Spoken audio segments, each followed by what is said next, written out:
বন্ধুরা, আজকে আমি দেখাবো চর এলাকার মানুষের জীবন কাহিনী। তারা নদীতে করে নদীর এপার থেকে ওই পারে যায়। তারা নদী তাদের প্রধান যানবাহন।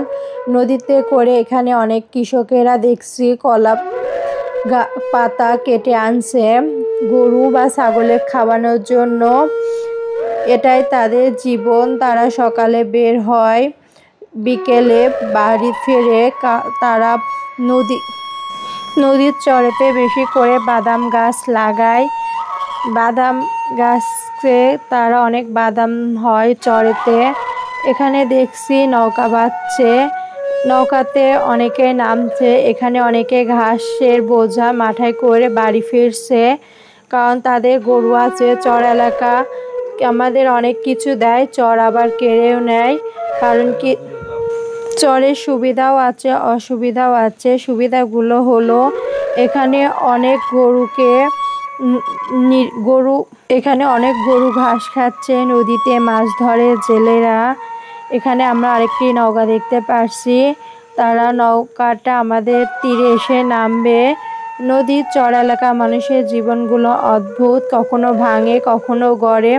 এখানে আসলে বিকালে সূর্যডোবা দেখতে পারবেন। এখানে চর দেখা যাচ্ছে। এখানে কিছু মানুষের হয়তো বাড়ি ছিল, ভিটে বাড়ি, কিন্তু এখন সে ভিটে বাড়িটা নাই, ভেঙে গেছে ভিটে বাড়িটা। চরের এখানে আসলে আমরা দেখতে পাচ্ছি দুইটা কুলিং টাওয়ার। এখানে অনেকে ঘুরতে আসে, নিরিবিলি একটা পরিবেশ, নেই কোনো যানজট। এখানে একটা ইটের ভাটা দেখা যাচ্ছে, গরুরা ঘাস খাচ্ছে, মহিষের গোসল করাচ্ছে। চর এলাকা মানুষের জীবন আজব। চরে এসে অনেকে গরু চড়ায়। এখানে অনেক গরু ঘাস খাচ্ছে, গরুরা সাঁতার কাটছে। মানুষ এখানে প্রধান যানবাহন হলো নৌকায় করে তারা নদীর এপার থেকে ওপারে যায়। এখানে বর্ষাকালে পানি পুরা ভরাট থাকে, এখন শীতকাল পানি কমছে। বর্ষার শেষে পানি কমে যায়, এজন্য জায়গাটা দাঁড়ানো যাচ্ছে না, ছাড়া এই জায়গাটা পুরা পানি ভরা থাকে।